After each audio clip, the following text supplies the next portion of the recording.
तो hello friends, मैं आदर्श एक बार फिर से स्वागत करता हूं आप सभी का आपके अपने YouTube channel learn and analysis पर। जैसा कि आप सभी जानते हैं कि एसएससी 2024 के एग्जाम बहुत ही ज़्यादा नज़दीक आ चुके हैं, जिसके रिवीजन के लिए हमने एसएससी क्विक रीजन के नाम से एक सीरीज स्टार्ट की हुई है, जिसका आज 14वां पार्ट है। और इसमें हम आपको कुछ स्टैटिक जीके के क्वेश्चंस कराने वाले हैं जो कि एसएससी प्रीवियस ईयर में पूछे जा चुके हैं। तो चलिए हम स्टार्ट करते हैं आज की अपनी वीडियो को। अगर आपको वीडियो अच्छी लगी तो वीडियो को लाइक जरूर कर दीजिएगा। तो देखिए, आपका पहला क्वेश्चन है, क्रिस्टोफर कोलंबस कहाँ था? आपके ऑप्शंस हैं, पहला वेनिस में, दूसरा जिनोवा में, तीसरा स्पेन में, या फिर चौथा पुर्तगाल में। जल्दी से अपना आंसर कमेंट सेक्शन में बता दीजिए।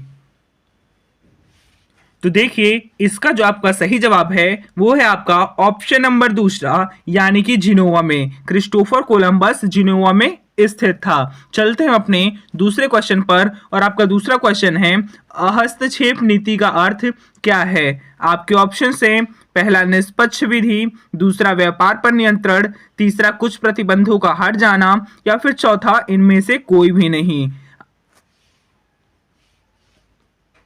तो देखिए, इसमें जो आपका सही जवाब है वो है आपका ऑप्शन नंबर तीसरा, यानी कि कुछ प्रतिबंधों का हट जाना। चलते हैं हम अपने तीसरे क्वेश्चन पर, और आपका तीसरा क्वेश्चन है, बनारस हिंदू विश्वविद्यालय के संस्थापक कौन थे?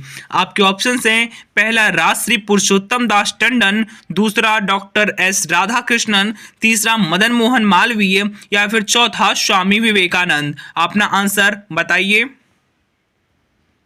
तो देखिए, इसमें जो आपका सही जवाब है वो है आपका ऑप्शन नंबर तीसरा, यानी कि मदन मोहन मालवीय बनारस हिंदू विश्वविद्यालय के संस्थापक थे। आपका चौथा अगला क्वेश्चन है, बनारस हिंदू विश्वविद्यालय की स्थापना किसने की थी? आपके ऑप्शंस हैं, पहला सुकुमार दत्त, दूसरा मदन मोहन मालवीय, तीसरा डॉक्टर राजेंद्र प्रसाद, या फिर चौथा मोतीलाल नेहरू। ये क्वेश्चन रिपीट हो चुका है, इसके लिए सॉरी बोलना चाहूंगा।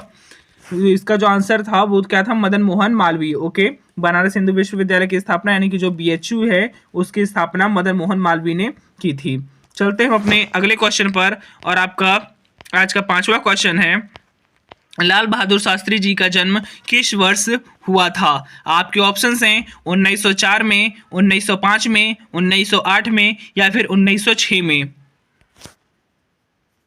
तो देखिए, इसमें जो आपका सही जवाब है वो है आपका ऑप्शन नंबर पहला, यानी कि 1904 में। लाल बहादुर शास्त्री जी का जन्म 1904 में हुआ था। आपका छठवां क्वेश्चन है, वर्ष 1911 तक ब्रिटिश भारत की राजधानी क्या थी? फिलहाल में वर्तमान में बात करें तो भारत की राजधानी क्या है? दिल्ली है। लेकिन यहाँ पर बात की जा रही है कि 1911 में, यानी कि 1911 में ब्रिटिश भारत की राजधानी क्या थी? तो 1911 में ब्रिटिश भारत की जो राजधानी थी वो ऑप्शन नंबर दूसरा, यानी कि कोलकाता थी। आपका सातवां क्वेश्चन है, land of the golden pagoda किसे कहते हैं? तो land of the golden pagoda किसे कहते हैं? आपके ऑप्शन हैं, बांग्लादेश, म्यांमार, नेपाल, या फिर भूटान।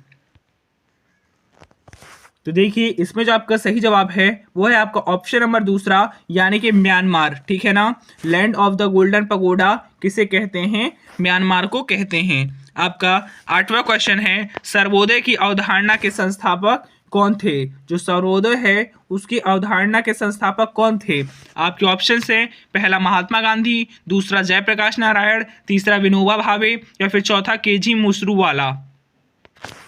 तो देखिए, इसमें जो आपका सही जवाब है वो है आपका ऑप्शन नंबर पहला, यानी कि महात्मा गांधी। चलते हैं अपने नौवें क्वेश्चन पर। आपका नौवां स्ट्रेटेजी के क्वेश्चन है, सर्वोदय और भूदान आंदोलन से कौन संबंध है? आपके ऑप्शंस हैं, पहला आचार्य नरेंद्र देव, दूसरा जीके गोखले, तीसरा एमडी नारायणे, या फिर चौथा आचार्य विनोबा भावे। तो इसमें जो आपका सही जवाब है वो है आपका ऑप्शन नंबर चौथा, यानी कि आचार्य विनोबा भावे। सर्वोदय और भूदान आंदोलन से आचार्य विनोबा भावे जी का संबंध है।